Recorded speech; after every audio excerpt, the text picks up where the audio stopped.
नमस्कार दोस्तों, welcome to world affairs. मैं हूं प्रशांत धवन। नाउ हाल ही में आपने ऐसे आर्टिकल्स हर जगह देखे होंगे कि इंडिया के प्रोटेस्ट के बाद ओपेक देशों ने एशिया ऑयल प्राइसेस अनचेंज रखे हैं। इसमें कोई बदलाव नहीं किया। बदलाव क्या होना था, एशिया के क्रूड ऑयल प्राइसेस बढ़ने वाले थे। इंडिया ने हैविली प्रोटेस्ट किया है और उसके बाद हमने देखा है कि इन्होंने एशिया के प्राइसेस रखे हैं अनचेंज्ड।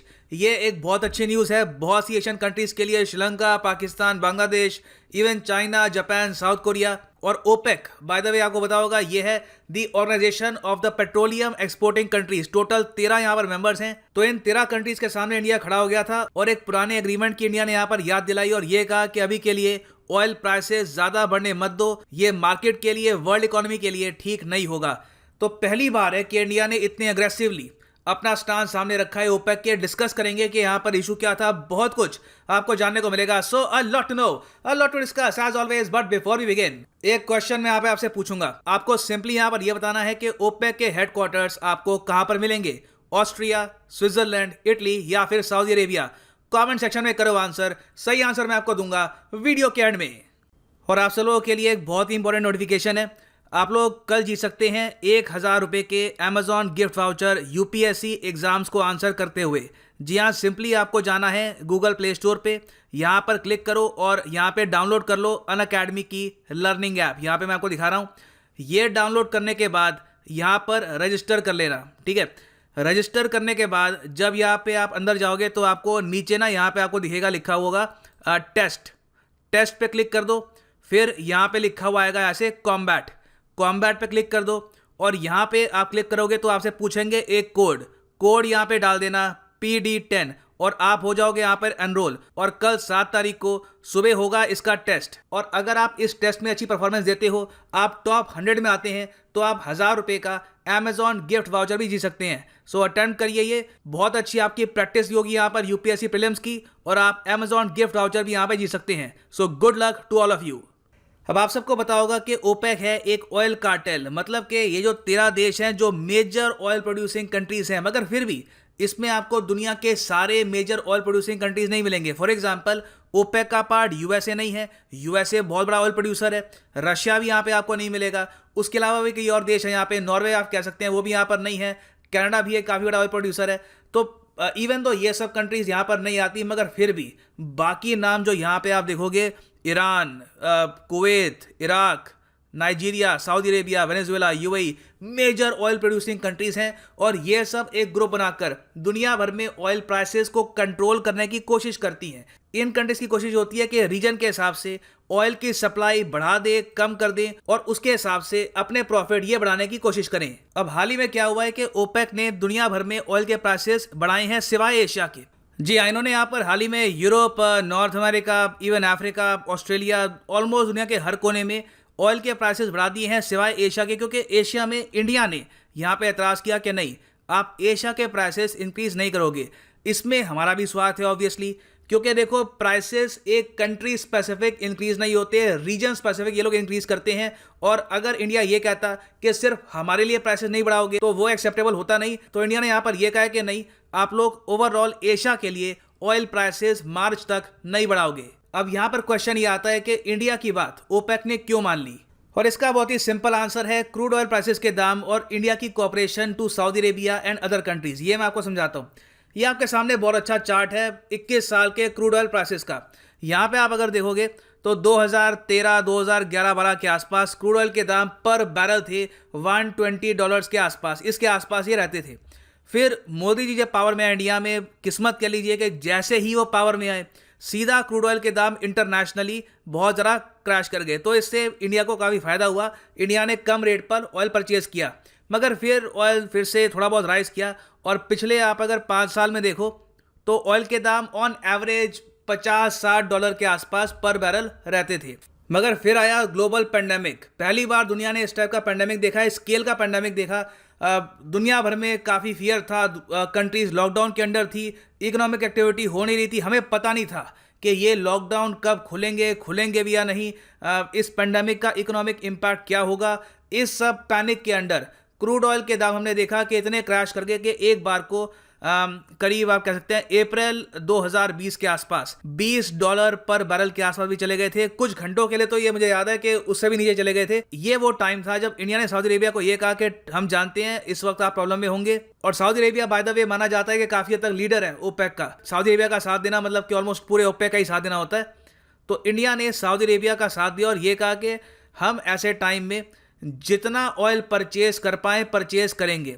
हम जानते हैं कि हमारे देश में इस वक्त जो नीड है, जो डिमांड है क्रूड ऑयल की काफ़ी हद तक कम हो चुकी है, क्योंकि ऑलमोस्ट पूरे देश में ही लॉकडाउन है, मूवमेंट बहुत ज़्यादा कम हो रही है। मगर तब भी हम आपसे क्रूड ऑयल परचेज करते रहेंगे। ये क्रूड ऑयल हम अपने स्ट्रैटेजिक ऑयल रिजर्व में स्टोर करेंगे। हमारी जो रिफाइनरीज हैं वहाँ पे जहाँ हमको जगह दिखे वहाँ पर भी स्टोर करेंगे।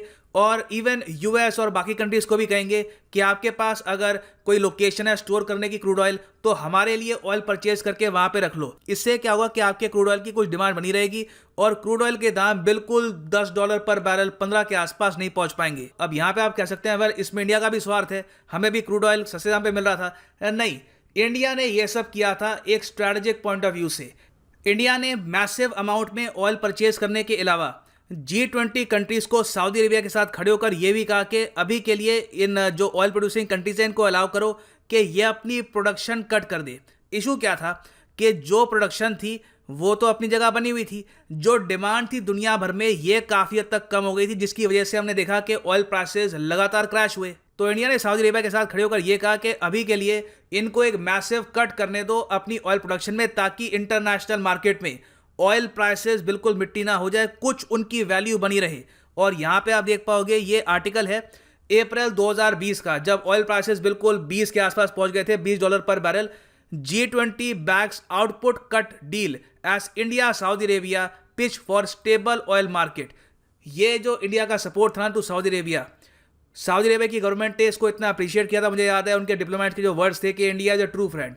हमारा जो मेन जो टेस्टिंग टाइम था जब दुनिया हमारा फायदा उठा सकती थी, इंडिया साथ में खड़ा रहा और इन्होंने ये कहा कि नहीं, ऑयल प्राइसेस इंटरनेशनली फेयर होने चाहिए, बिल्कुल क्रैश कर जाए ये भी खराब है, बिल्कुल $200 पर बैरल हो जाए वो भी खराब है। तो इंडिया ने बहुत ही एक मैच्योर कंट्री की तरह सऊदी अरेबिया का साथ दिया। मगर यहाँ पे एक अंडरस्टैंडिंग थी। अंडरस्टैंडिंग ये थी कि ऑयल प्रोडक्शन आप इतनी कम नहीं कर दोगे कि all together oil prices production cut करने की वजह से $70-80 के आसपास पहुंच जाए।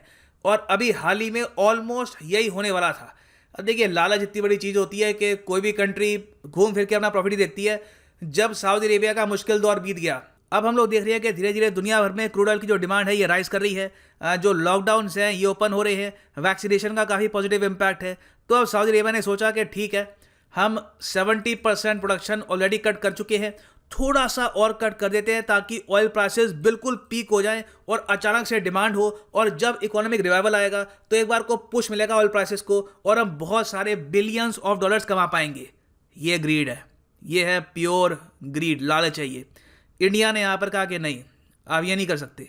जो हमारे बीच में एक एग्रीमेंट हुआ था कि आप लोग अभी के लिए ऑयल प्रोडक्शन थोड़ी बहुत कम कर दोगे ताकि ऑयल प्राइसेस स्टेबल रहे। स्टेबल का मतलब क्या होता है? स्टेबल मतलब मैक्सिमम $50 पर बैरल और $60 पर बैरल की रेंज के आसपास रहे। यहां तक हमको एक्सेप्टेबल है, इसमें हमको भी लॉस नहीं होता, आपको भी ज्यादा लॉस नहीं होता। मगर यहां पे आप अपॉर्चुनिटी देखकर लगातार प्रोडक्शन कट करते रहोगे इस उम्मीद से कि एक बड़ा स्पाइक आएगा, उसके बाद हम ऑयल अनलीश कर देंगे मार्केट में और हाई प्राइसेस में हम बिलियंस कमाएंगे। ये करना गलत बात है। और इंडिया को ये सब क्यों करना पड़ा? ये इसलिए करना पड़ा क्योंकि ऑलरेडी हमारे देश में ऑयल बहुत ज़्यादा महंगा है। अब यहाँ पे आप कहेंगे ठीक है, आपने इतनी सारी बातें बताई, इंडिया में तो ऑयल अभी भी बहुत महंगा है, हमको पेट्रोल के लिए ज़्यादा पे करना होता है। देखो, इसका रीज़न है। रीज़न यहाँ पर यह है कि हाल ही के बजट आपने देखा होगा, जो रिसेंट बजट आया है उसको सबने कहा कि बहुत अच्छा बजट है। जो स्टॉक मार्केट है ये भी रैली कर रही है, दुनिया भर के इंडस्ट्रियलिस्ट कह रहे हैं कि बहुत अच्छा बजट है। इसका रीज़न क्या है? रीज़न ये है कि इंडिया ने अपना फिस्कल डेफिसिट बढ़ने दिया और लोगों पर टैक्स नहीं लगाए। आपने देखा होगा पूरे बजट में जो डायरेक्ट टैक्स है, जो लोग उम्मीद कर रहे थे बढ़ेंगे कि डेफिनेटली अमीरों पे टैक्स बढ़ने वाला है, सरकार को पैसे चाहिए, हो सकता है कि कॉर्पोरेट टैक्स भी बढ़ जाए, मगर सरकार ने कुछ नहीं किया। ना कॉर्पोरेट टैक्स टच किया, ना डायरेक्ट टैक्स टच किया। इसलिए लोगों ने कहा कि रिमार्केबल बजट है कि इस पेंडेमिक के दौर में भी टैक्सेस रेस नहीं किए। मगर सरकार को कहीं से तो पैसा चाहिए, तो सरकार आज के समय काफ़ी कमा रही है फ्रॉम टैक्सेस ऑन फ्यूल। जो आप लोग पेट्रोल परचेज करते हैं उसमें आप 63% तो वैट और एक्साइज ड्यूटी पे कर रहे होते हो, तो ये सरकार की कमाई का काफ़ी बड़ा साधन है। अब अचानक से मान लो कि ऑलरेडी जो पेट्रोल इंडिया में काफ़ी महंगा है, इसमें इंटरनेशनल प्राइसेस और बढ़ गए, ये और ज़रा ऊपर चला गया, तो इंडिया में इससे हो सकती है हाइपर इन्फ्लेशन। हाइपर इन्फ्लेशन कैसी होगी? देखो, जो भी हम मूवमेंट करते हैं ट्रक्स की, उसमें तुम्हारी कमोडिटीज़ होती हैं। आज के समय मंडियों में सब्जियां पहुंच रही है, ग्रोसरी स्टोर में ब्रेड पहुंच रही है, मिल्क पहुंच रहा है। ये कैसे पहुंचता है? इसमें हम प्राइमरली हम यूज़ करते हैं पेट्रोल, फ्यूल हम यूज़ करते हैं, ट्रक्स के थ्रू पहुंचता है। अब ट्रक्स की जो ट्रांसपोर्टेशन है, ये अगर बढ़ जाती है because of rising fuel prices, तो ऑब्वियस सी बात है कि इससे इंडिया में भी महंगाई बढ़ेगी। तो इंडिया ने यहाँ पर सही किया और ओपेक को यहाँ पे रिमाइंड कराया कि देखिए, आपके मुश्किल के टाइम में हम आपके साथ थे, तो अभी के लिए एशिया में तो आप ऑयल प्राइसेस रेस नहीं करोगे। और मैं ये भी कहूँगा, ये एक बहुत ही अच्छा एग्जांपल है इंडिया सऊदी अरेबिया कॉपरेशन का, कि दोनों कंट्रीज़ किस तरीके से आज के समय इतनी अच्छी एक अंडरस्टैंडिंग डेवलप कर चुके हैं कि वो समझते हैं कि एक दूसरे की नीड क्या है, और जो लॉन्ग टर्म स्ट्रेटेजिक इंटरेस्ट हैं उसमें भी मिलकर काम कर रहे हैं। सो अब बात करते हैं उस क्वेश्चन की जो मैंने आपसे पूछा था कि ओपेक के हेडक्वार्टर्स आपको कहाँ पर मिलेंगे। सही उत्तर यहाँ पे है ऑप्शन ए, ऑस्ट्रिया। ऑस्ट्रिया की जो राजधानी है वियना, यहाँ पे आपको मिलेंगे ओपेक के हेडक्वार्टर्स। क्या ऑस्ट्रिया ओपेक का मेंबर है? नहीं, ऑस्ट्रिया ओपेक का मेंबर नहीं है, फिर भी इनके हेडक्वार्टर्स आपको मिलेंगे इन ऑस्ट्रिया। सो ये है अंत इस वीडियो का। Thank you for listening and as always, God bless you all.